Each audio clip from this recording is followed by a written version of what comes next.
حضور تشریف لائے اور آقا کریم نے فرمایا من یاخذ عنی ہؤلاء الکلمات فیعمل بہن او یعلم من یعمل بہن، اچھا میرے پاس کچھ باتیں ہیں، کوئی ہے جو سنے اور اس پر عمل کرے یا ان کو پہنچا دے جو اس پہ عمل کرے۔ حضرت ابو ہریرہ کہتے ہیں قلت انا یا رسول اللہ صلی اللہ علیہ وسلم، حضور میں جو حاضر ہوں۔ تو آقا کریم نے فاخذ بیدی، حضور نے میرا ہاتھ پکڑ لیا، فعدى خمسا، اور 5 چیزیں گنوائیں، فقال، فرمایا اتق المحارم تکن عابد الناس، اللہ کی حرام کردہ چیزوں سے بچ جا، لوگوں میں سب سے زیادہ عبادت گزار تو ہوگا۔ ایک بندہ 100 نفل بھی پڑھتا ہے اور نظر بھی بھٹکتی رہتی ہے، خیال بھی بہکتے رہتے ہیں، نہیں، نیکی کرنے سے زیادہ ہم گناہ سے بچنا۔ اس فلسفے کو حضور نے 2 لفظوں میں بیان کیا، نیکی کرنے سے، جس طرح ہمارے حکماء کہتے ہیں علاج سے بہتر پرہیز ہے، جو پرہیز ہے وہ علاج سے بہتر ہے۔ تو حضور نے فرمایا اتق المحارم تکن عابد الناس، اللہ کی حرام کردہ چیزوں سے بچ جا، لوگوں میں سب سے زیادہ عبادت گزار تو ہی ہوگا۔ دوسری بات، وَرْضَ بِمَا قَسَمَ اللَّهُ لَكَ تَكُنْ أَغْنَى النَّاسِ، اللہ کی تقسیم پہ راضی ہو جا، سب سے بڑا غنی تو ہی ہوگا۔ اللہ کی تقسیم پہ بندہ نہیں راضی ہوگا تو کیا ہوگا؟ واصف علی واصف نے لکھا تھا کہ غم کسے کہتے ہیں، اس نے کہا اپنی مرضی اللہ کی مرضی میں فرق کا نام غم ہے۔ اللہ کہتا ہے میں بارش ڈالوں، بندہ کہتا ہے نہ آئے، ہوگا کیا؟ جو اللہ چاہے گا۔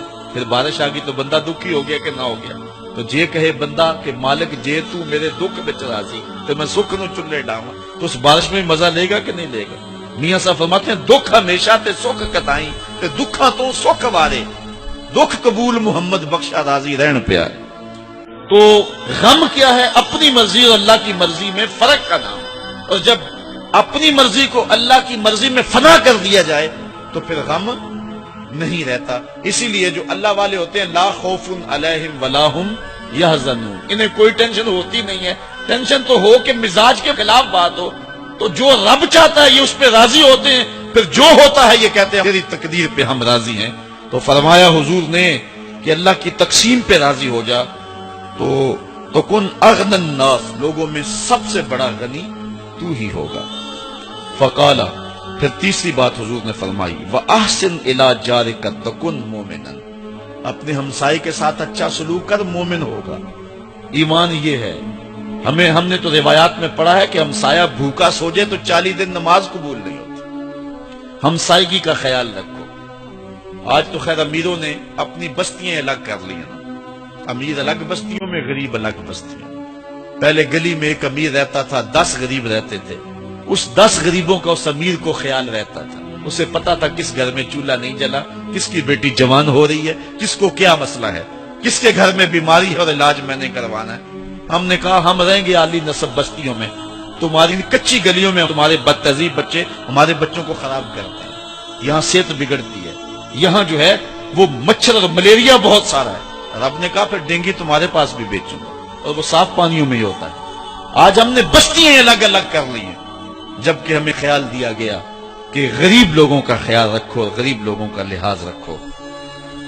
وَأَحِبَّ لِلنَّاسِ مَا تُحِبُّ لِنَفْسِكَ تَكُنْ مُسْلِمًا، کہا جو اپنے لیے پسند کرتے ہو اپنے مومن بھائی کے لیے پسند کرو تو مسلمان بن جاؤ گے۔ یہ ہے اسلام کا رنگ جو تمہارے اوپر چڑھے گا۔